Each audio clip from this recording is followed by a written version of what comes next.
तो क्या बोलेंगे यहाँ पर, तो आदिल शाह, क्या बोलेंगे, आदिल शाह किसके पुत्र हैं मुझे बताओ एक बार, बुरहान उल मुल्क के। तो बुरहान उल मुल्क के जो पुत्र हैं, आदिल शाह की मौत के बाद में चांद बीबी, चांद बीबी का शासिका बनना सबको आपका मंजूर था नहीं, तो वो लोग किसके पास चले गए, अकबर के बेटे मुराद के पास में, कि भैया तुम हमारी हेल्प करो। लेकिन यहाँ पर इनके बारे में कहा जाता है, इनके जो वजीर थे मिदान, उन्होंने उस समय पर मुगल सेना को बहुत बुरी तरह हराया, मिदान मंजू। तो मिदान मंजू ने जब बहुत बुरी तरह से हराया तो मुगल थोड़ा सा पीछे हट गए। अब अकबर को जब ये मैसेज मिला तो अकबर ने भेजा इस समय पर आपका मुराद और अब्दुल रहीम खाने खाना को, तो भाई जा कर के इनका दमन करो। लेकिन अब्दुल रहीम खाने खाना और आपका साथ में कौन था, मुराद, इन दोनों की आपस में बनती नहीं थी। तो ये जो अभियान पर गए तो इन दोनों को अलग कर दिया गया। याद रख लेना, अबुल फजल को भेजा गया था इस अभियान पर। अबुल फजल, खाने खाना को वापस बुलाया गया, अबुल फजल और अबुल फजल के साथ में मुराद को, एक भाई शासन को सीख जाएगा। ठीक है, अब मुराद की इसी टाइम पर डेथ हुई थी 1597 में। अव्वल दर्जे का शराबी था, अकबर के कहते हैं कि जीवन में उसने अपने साम्राज्य को जितना बढ़ाया उसके पुत्रों ने उसे उतना ही दुख पहुंचाया। 1597 में उसके पुत्र की डेथ होगी, बहुत ज़्यादा शराब पीता था मुराद। मुराद के बाद में इस अभियान पर दानियाल को भेजा गया। दानियाल भी अकबर के मरने से पहले मर गया। अकबर के मरते मरते उसका एक ही पुत्र जीवित बचा, सलीम जहांगीर, जो कि नालायक था, एकदम से विरोधी, एकदम से अड़ियल, एकदम से जिद्दी। उसको अकबर लाख मनाए, कल की क्लास में मैं आपको बताऊंगा कि वो लाख मनाए जाने के बावजूद भी अकबर की बातों को ना माने। बस अंतिम समय में जब उसको ये लग गया ना, अकबर के अंतिम समय के बाद में, हाँ ठीक है अब तो गद्दी अपने को ही संभालनी है, तब जाकर के वो थोड़ा सा कुछ दिनों के लिए शांत। ये तो बड़ा अशांत व्यक्ति था जहांगीर अपनी युवा अवस्था में। ठीक है, बात समझे। अबुल फजल और मुराद इसमें याद रख लेना। और जब क्या बोलेंगे यहाँ पे, मैंने क्या बताया आपको, यहाँ पे शासिका नोट करना, कौन सी शासिका, चांद बीबी। और चांद बीबी ने यहाँ पर आत्महत्या की थी, शासिका। शासिका कौन थी यहाँ पर, चांद बीबी, देख लेना। और इन्होंने कर ली थी आत्महत्या, आत्महत्या। ठीक है, इसी अभियान के दौरान 1601 में असीरगढ़ के किले को जीता। 1601 में असीरगढ़ का किला जीता, असीरगढ़ का किला जीता। विक्ट्री ओवर असीरगढ़ फोर्ट इन 1601। 1601 में असीरगढ़ का किला जीता। अच्छा देखो, कुछ साथी ऐसे होंगे जिनको इंग्लिश ट्रांसलेशन में अगर कोई दिक्कत कभी आती हो तो इंग्लिश ट्रांसलेट कर सकते हो आप पूरे पेज को। ये जानते हो नहीं जानते हो, गूगल पे जाया करो। गूगल यूज करते हो, गूगल, गूगल, गूगल में लिखो फ्रॉम हिंदी टू इंग्लिश। क्या लिखोगे, from Hindi to English. Google में टाइप कर दो इस चीज़, और जैसे ही टाइप कर दोगे तो वहाँ एक ऊपर आएगा फॉर्मेट हिंदी का और इधर इंग्लिश का। इधर कोने पे आता है कैमरा बना हुआ, उस कैमरे में फ़ोटो खींच लो अपने हिंदी को, या किसी बच्चे को जो इंग्लिश मीडियम का बच्चा हो उसको फ़ोटो खींच लिया करो, और फ़ोटो क्लिक करके फिर वो आपको इंग्लिश ट्रांसलेशन दिखा देगा। आपको किसी भी वर्ड की ज़रूरत है उसको आप लिख सकते हैं। ठीक है, बात समझ में आई। असीरगढ़ का किला जीता, और असीरगढ़ का किला जीता गया है 6 जनवरी 1601 को, 1601। और ये अकबर की अंतिम विजय है, अकबर की अंतिम विजय। अब आप सोचेंगे भैया कि आपने तो कहा था खानदेश उसने सबसे पहले जीत लिया था, और अभी आप बता रहे हैं 1601। दरअसल में जब खानदेश ने एक्सेप्ट किया था तो यहाँ पर इनका शासक होता था अली खान, और उस अली खान की डेथ हुई थी 1599 में, 1599 में। और अली खान की डेथ होने के बाद में वहाँ पर शासक आया था मीरन, उसका बेटा, ठीक है, मीरन बहादुर शाह। और मीरन बहादुर शाह जैसे ही गद्दी पे बैठा था तो उसने क्या बोल दिया था कि भाई मैं इंडिपेंडेंट रूलर हूँ, मैं मुग़ल शासन की जो मेरे पिता ने अधीनता स्वीकार की थी उसको निरस्त करता हूँ। तो इसीलिए फिर यहाँ पर इनको वापस से असीरगढ़ जाना पड़ा, और असीरगढ़ में एक वॉर लड़नी पड़ी। और असीरगढ़ का किला जो मतलब एक अभेद किला माना जाता था, उसको तब जीता गया, इसीलिए एक महत्वपूर्ण विजय मानी जाती है, इसको हमेशा याद रख लेंगे। असीरगढ़ फोर्ट कब का? 1601 का। और इसके बाद में आप जानते ही हो अकबर की मृत्यु कब हुई? अकबर की मृत्यु 25 अक्टूबर 1605 को, याद रखेंगे 25 अक्टूबर 1605 को उसकी मृत्यु हो। मकबरा कहाँ पे बना है इसका? मकबरा भी इंपॉर्टेंट क्वेश्चन बन जाएगा।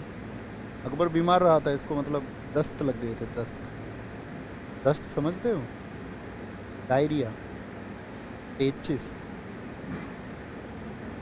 ये कहा जाता है कि अकबर जो है 3 अक्टूबर को बीमार हुआ और 22 दिन बाद उसकी डेथ हुई, 25 तारीख को, ठीक है। तो दी एंड उसका कहाँ हुआ? आपका 1605 में। कितने वर्षों का शासन रहा? 49 वर्षों का। मकबरा उसने बनाया कहाँ पर? सिकंदरा में। अब देखो इसके समय पर मैंने बोला जब इसने 3 क्षेत्रों को यहाँ पर जीता, गोलकुंडा छोड़ के, बीजापुर, अहमदनगर और खानदेश, 3 ये जीत लिए। तो यहाँ पे कहा जाता है अकबर के जो उत्तर और आपका क्षेत्र में 12 थे तो 3 यहाँ पर बढ़ गए। तो उसके समय पे सूबे थे, सूबे हो गए थे उसके टाइम पे 12 उधर हो गए आपका पश्चिम, पूर्व और उत्तर के सूबे उसके समय पर हो गए थे कितने? 15 प्रांत। जैसे आज भारत में आप पढ़ते होंगे 28 स्टेट है। तो अकबर के अपने साम्राज्य के सूबे की संख्या कितनी थी? ये हम व्यवस्था को एक साथ पढ़ाएंगे आपको, जो मैंने कहा ना मुगल कालीन आपका जो व्यवस्था है उसको एक क्लास में सारी को पढ़ेंगे। बहुत बढ़िया।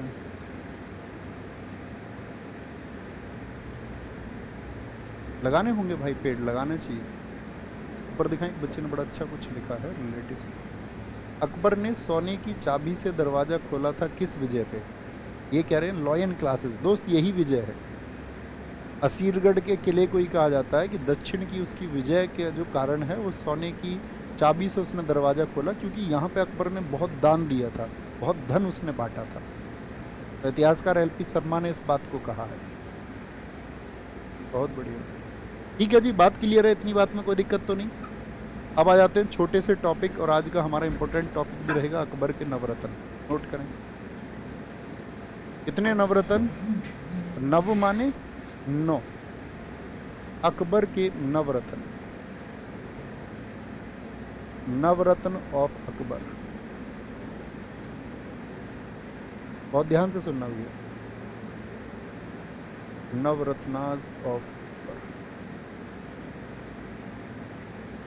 आप भी लें एक आध नाम, अगर आप जानते हो किसी एक व्यक्ति का नाम तो क्या बोलोगे? सबसे प्रमुख तो आता है बीरबल, बहुत विद्वान व्यक्ति बीरबल।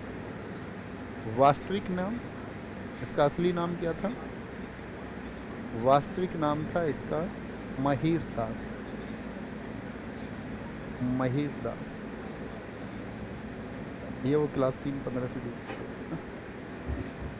अब देखो बीरबल बहुत साधारण व्यक्ति था। मैं हमेशा एक कहानी सुनाता था कि बीरबल, आप जानते हैं उस कहानी को, बीरबल कैसे एंटर हुआ था अकबर से, उसकी मुलाकात कैसे हुई। अब अकबर तो आपका जो है पान खाता था और बीरबल लगाता था आपका मुख्य महल के बाहर पान की दुकान। तो एक बार अकबर ने पान खाया तो जो अकबर को जो पान बना के देता था उसका जो नज़दीकी व्यक्ति था उसने चूना वगैरह ज़्यादा लगा दिया। चूना समझते हैं ना, ये वो पान वाले जानते हैं, ये पान खाते हैं। तो अगर कहते बादशाह की जीभ कट गई, बादशाह की जीभ जब कट गई अकबर की, तो अकबर ने कहा कि उस व्यक्ति को जिसको पान बना के देता था अकबर को, कि भाई तुम जाओ बाहर और बाहर से आधी किलो चूना लेके आओ। अब वो आधी किलो चूना उसने जा करके बीरबल से मांगा कि भैया आधी किलो चूना दे दो। उसने बोला यार इतने कहाँ जरूरत पड़ गई। वो समझ गया बीरबल कुछ ना कुछ, बीरबल विद्वान व्यक्ति था, उसने सोचा कि कुछ गड़बड़ हुई है। तो पूछा भी क्या सीन? उसने बोला कि पता नहीं, बादशाह की कहते जीभ कट गई है थोड़ी सी और उन्होंने आधी किलो चूना मंगाया। बोला बेटा तुझे खिलाएगा वो, पक्का तुझे खिलाएगा, तू पान लगाता है उसका और तूने कल पान में चूना ज़्यादा लगा दिया, उस वजह से जीभ कट गई।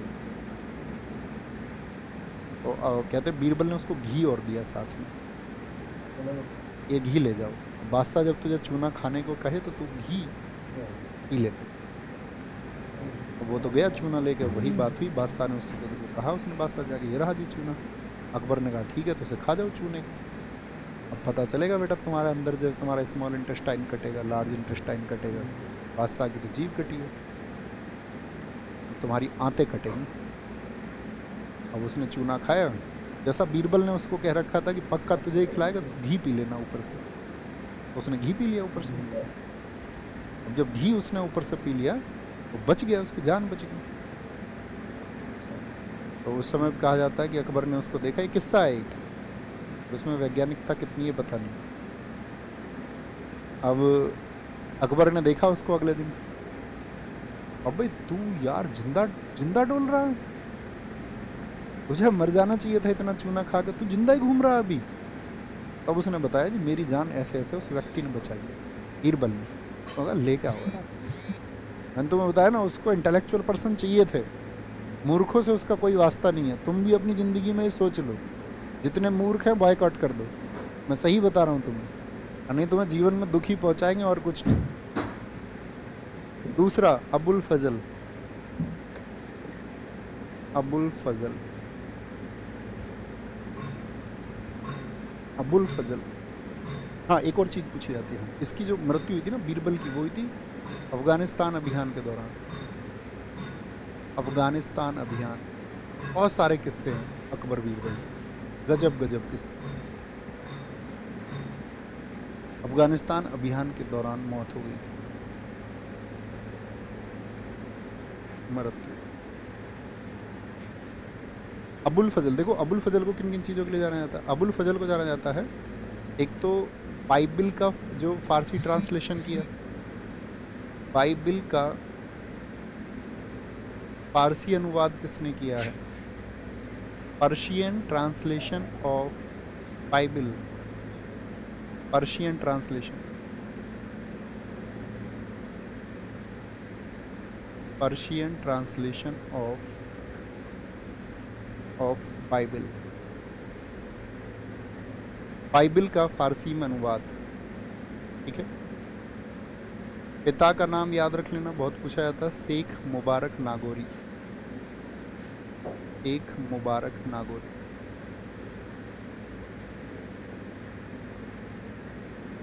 तीसरी चीज याद रख लेना, अकबरनामा का लेखक है, अकबरनामा पुस्तक लिखी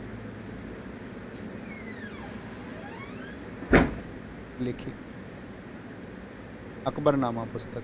अब अकबरनामा पुस्तक जो इसने लिखी तो 3 भागों में लिखी, राइट या लिख लेना इसमें, रॉट अकबरनामा, अकबरनामा कितने भाग में लिखी अकबरनामा उसने, 3 भाग में। अकबरनामा के 3 भाग हैं। जो पहला भाग है, पहला भाग फर्स्ट, उसमें बताया गया है अकबर के पूर्वजों के बारे में। बहुत अच्छा क्वेश्चन बनता है यहाँ से, हर परीक्षा में लगभग बना है।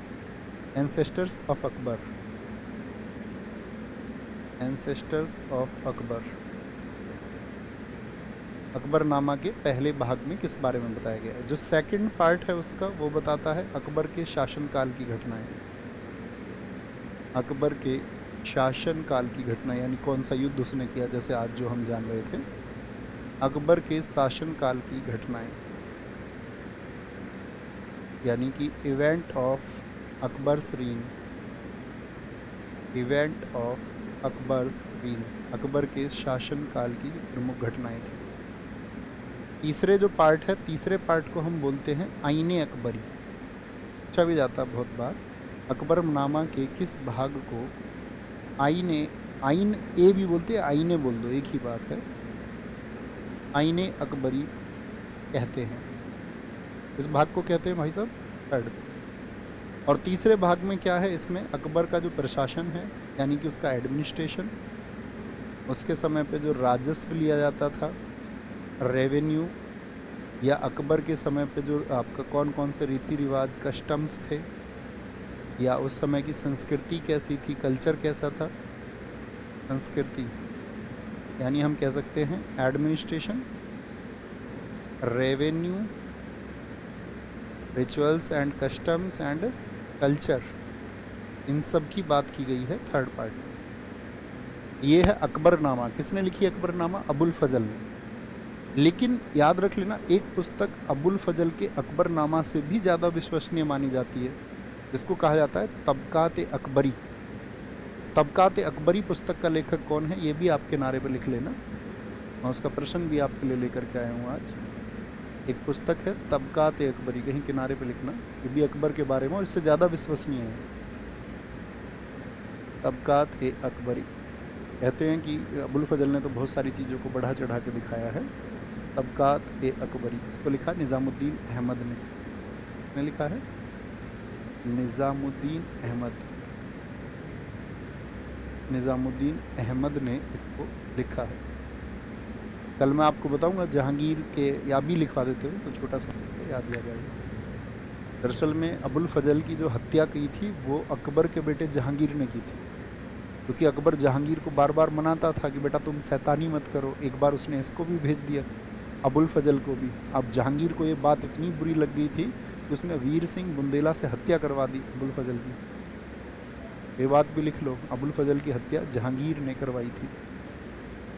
क्या बोलेंगे, इसकी जो हत्या है वो किसने कराई थी? जहांगीर ने। और किससे कराई थी? वीर सिंह बुंदेला से। ठीक है, हत्या जहांगीर ने 1602 में। इतना सनकी था वो, ये समझो आप। तीसरा अबुल फजल का ही भाई यानी शेख मुबारक का ही पुत्र तीसरा, वो है फैजी। किसका भाई है ये? फजल का भाई है, अबुल फजल का भाई। और अबुल फजल का भाई ये, मतलब ये भी ज्ञानी तो सारे ही हैं, इंटेलेक्चुअल पर्सन सारे हैं। ये आपका गणित का शिक्षक था, गणित का शिक्षक था ये। ठीक है, क्या बोलेंगे, गणित का शिक्षक था आपका। और दूसरी चीज़ लिखना, ये आपका किस किस को पढ़ाता था? सलीम और मुराद दोनों। सलीम और मुराद का टीचर था। गणित के अलावा क्या बोलेंगे, अबुल फजल का बड़ा भाई है तो मैंने बताया। इसको जो टाइटल दिया गया था, उपाधि दी गई थी, इसकी उपाधि थी मलिक उस सूरा। और मलिक उस सूरा का मतलब है आपका कवि सम्राट, यानी कि ये कविताएं भी अच्छी लिखता था। अभी तो टाइटल दिया गया कवि सम्राट। और इसी ने आपका, क्योंकि गणित को ये जानता था, तो लीलावती एक पुस्तक है, बताओ उसके राइटर कौन बताए थे? मैंने इसी क्लास में आपको बताए थे लीलावती के राइटर। लीलावती, तो लीलावती के राइटर भास्कराचार्य।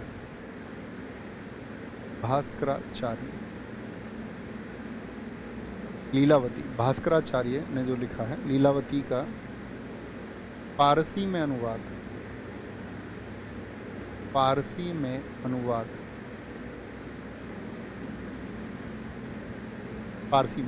चौथा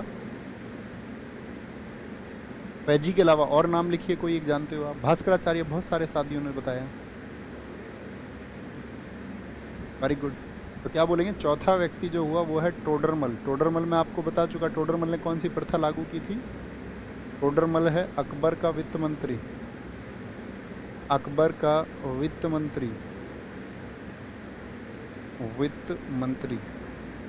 कौन सी प्रथा इसने लागू की थी? भूमि मापने के लिए, या 10 साल का रिकॉर्ड बनाया था, दहसाला प्रथा। और दहसाला प्रथा में जो भूमि मापन हुआ था, जो लैंड मेजरमेंट हुआ था, उसमें कौन से इस्तेमाल किया था इसने? गज ए इलाही स्केल का, गज ए इलाही पैमाने का प्रयोग किया। पहले गजे सिकंदरी बताया था, सिकंदर लोदी का। गजे इलाही भी होता था 41 उंगल या 30 इंचज़ का, 33 इंचज़ का होता था गजे इलाही। इसके 2 भाग होते थे। क्या बोलेंगे? 2 भाग इसके होते थे, जिनको कहा जाता था तस्सुज। ये मैं आपको इसलिए नोट करा रहा हूँ क्योंकि इससे संबंधित एक प्रश्न मैंने आपके लिए रिसर्च में पाया, तो ये मैंने सोचा था ये मैं आपको बताऊँगा। टोडरमल। एक आपका 5वां अब्दुल रहीम खाना, ये किसका बेटा है बताओ? अब्दुल रहीम खाना अब्दुल रहीम खाने खाना ये किसका बेटा है? तो आप याद रखोगे अब्दुल रहीम खाने खाना इसलिए जाना जाएगा, इसको जानेंगे दो चीज़ों के लिए। एक तो साथी इसको जानना है, बाबरनामा का फारसी अनुवाद इसने किया। बाबरनामा किस भाषा में लिखी गई थी दोस्त? तो आप कहेंगे भैया उसको लिखा गया था चगताई तुर्क में, तो वो एक टर्किश लैंग्वेज में थी चगताई में, तो उसको इसने लिखवाया किस में? फारसी में, यानी Persian translation of Baburnama. Okay. हाँ, बाबरनामा से मुझे एक चीज़ और याद आई। अभी मैंने आपको बताया था ना अकबरनामा, अकबरनामा जो पुस्तक लिखी गई ये 7 वर्ष में पूर्ण हुई थी। 7 वर्ष में पूर्ण, ये क्वेश्चन पूछा जाता है। इतने दिनों में अकबरनामा को लिखा गया था, 7 वर्ष में। ठीक है, यानी कि आप कहोगे पूरा लंबे जीवन का नहीं है, फटाफट लिखा हुआ इतिहास है, इसलिए ज़्यादा विश्वसनीय। बाबरनामा का फारसी अनुवाद, हाँ इसकी एक बुक और है, बुक का नाम है खैट कोटुकम। खैट कोटुकम। संस्कृत का विद्वान भी है ये व्यक्ति, याद रखना, अब्दुल रहीम खाने का। खैट कोटुकम संस्कृत की पुस्तक है लिखी। खैट कोटुकम पुस्तक किसने लिखी? ठीक है भाई साहब। अब्दुल रहीम खाने खाना, सॉरी अब्दुल रहीम खाने खाना हो गया आपका। एक और व्यक्ति सोचिए, तानसेन, सबसे प्रमुख व्यक्ति, संगीत सम्राट तानसेन, 6th वन, तानसेन। अच्छा, तानसेन का संबंध जो है, जो तानसेन जी हमारे, इनका संबंध जो है वो आपका किस राज्य से है, कौन बताएगा? तानसेन। इनका जो साथी वास्तविक नाम था, वास्तविक नाम रामतनु पांडे, रामतनु पांडे। और समझो इनके गुरु का नाम क्या था? स्वामी हरिदास। एक बार ये संगीत के तो आप जानती है बादशाह थे तानसेन। इनकी जो रचनाएं हैं, बहुत सारी रचनाएं इन्होंने संगीत की लिखी हैं, जिनमें से प्रमुख आती है मियाँ की टोडी।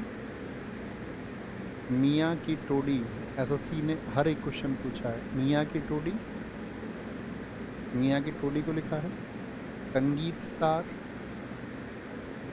इंग्लिश में भी संगीत सार ही लिखना दोस्त। मियाँ की मल्हार, मियाँ की मल्हार। मियाँ किसको बोलते हैं बताओ? मियाँ इसको टाइटल दिया था अकबर ने।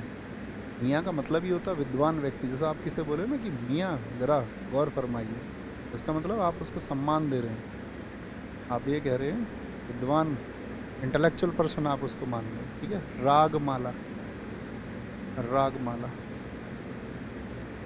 ये कौन है? ये तानसेन की रचनाएं हैं। और तानसेन कौन है? ये साथी अकबर का दरबारी कवि है, court poet of Akbar, Akbar का दरबारी कवि, court poet of Akbar, of Akbar, Tansen. Tansen के बारे में पूछा जाता है, यह है किस वाद्य यंत्र से संबंधित था, यानी कौन से म्यूजिकल इंस्ट्रूमेंट को ये बजाता था? तो वाद्य यंत्र है इसका रबाब, रबाब। ठीक है, म्यूजिकल इंस्ट्रूमेंट, इंस्ट्रूमेंट। और आपका समाधि कहाँ पर है तानसेन की? तानसेन की समाधि सिमेट्री कहाँ पर है आपका? वो है ग्वालियर में, क्योंकि मध्य प्रदेश से इनका संबंध रहा। और ग्वालियर में स्टैटिक जीके में मैं आपको बताऊंगा कि तानसेन संगीत समारोह होता है तो कहाँ पर होता है? ग्वालियर में ही होता है, मध्य प्रदेश में। बहुत अच्छा क्वेश्चन पूछा जाता है, ठीक है, ग्वालियर में। और आपका इससे संबंधित एक और है, हाँ, तानसेन और जो बैजू बावरा था, तानसेन और बैजू बावरा, इन दोनों की शिक्षा एक जगह ही हुई है। बैजू बावरा, बावरा की शिक्षा, इन्होंने जो म्यूजिक सीखा वो सीखा था आपका कहाँ पे? स्वामी हरिदास जी के पास में। ये शिक्षा संगीत विद्यापीठ में हुई, संगीत विद्यापीठ में। संगीत विद्यापीठ कहाँ पर है आपका? ग्वालियर। ग्वालियर में हुई, ग्वालियर में हुई। ठीक है, याद रखेंगे। मैंने आपको बता ही दिया मियाँ क्या है, एक टाइटल है, किसने दिया था, अकबर ने। या पूछ ले अकबर ने किसको मियाँ की उपाधि दी थी, ऐसे भी बन लेगा, लिख ही लो, कभी भूल जाओ। अकबर ने इसको ये टाइटल दिया था। और आपका क्या बोलेंगे, गुरु इनके स्वामी हरिदास है। बड़ा अच्छा जिक्र आता है, किस्सा आता है, अकबर जब तानसेन का संगीत सुनता तो डूब जाता। भाई यार तानसेन तुम भी गजब आदमी हो, संगीत तुम गाते हो, आंसू मेरी आंखों से आते हैं, हृदय मेरे के अंदर दोलन होते हैं। इतना खतरनाक म्यूजिक मैंने आज तक नहीं सुना। इस दुनिया में तुमसे बेहतर संगीत किसी का हो ही नहीं सकता। उन्होंने कहा सम्राट तुम गलत कहते हो, अभी तो तुमने अंश मात्र सुना है। उन्होंने कहा सच में कोई तुमसे भी बेहतर हो सकता है। उन्होंने कहा हाँ मेरे गुरु हरिदास। उन्होंने कहा बोलो, उनको लेके आओ दरबार। बड़ा चर्चित किस्सा है।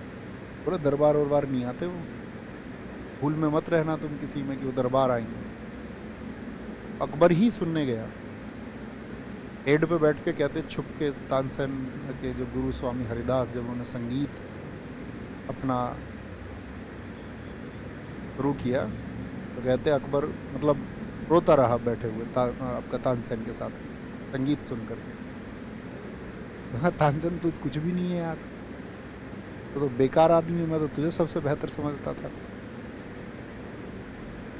संगीत तो ये है। उन्होंने एक बात कही, उन्होंने कहा जी मेरा जो संगीत है ना वो राजा को समर्पित है, यानी कि वो बंधन का संगीत है। और जो मेरे गुरु हरिदास है, मेरे गुरु हरिदास का जो संगीत है वो एक मुक्त संगीत है जो इस प्रकृति के लिए है,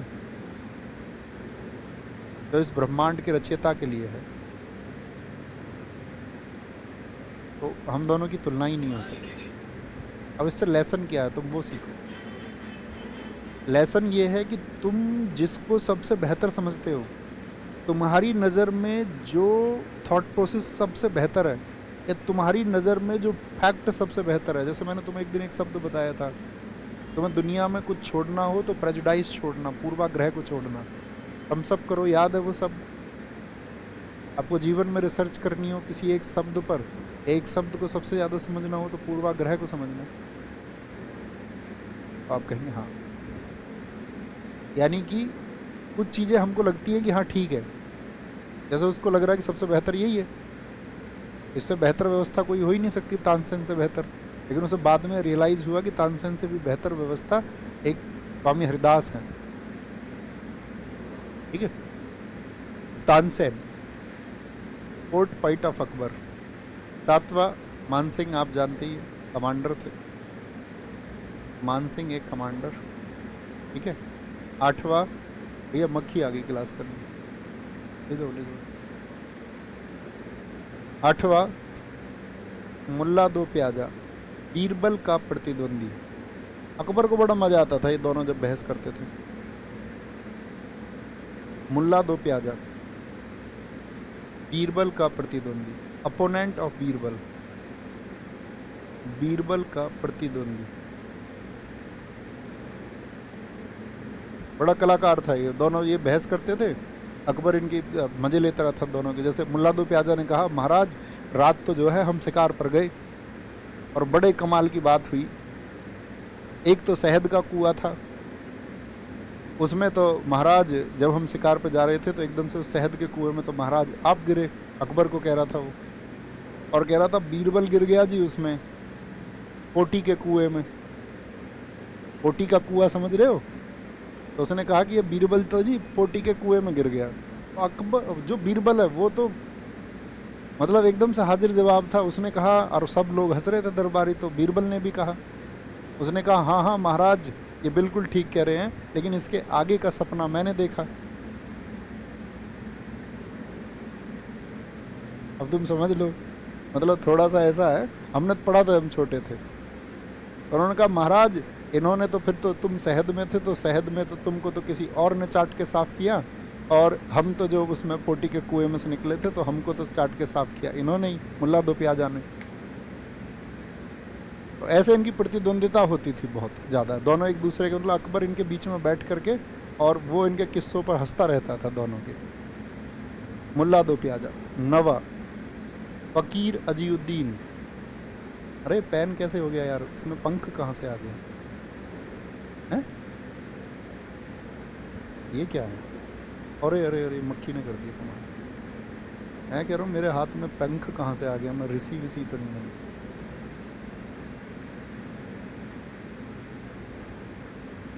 सॉरी। नवा, देखो नंबर भी कैसे आया है, 9, परफेक्ट एकदम से।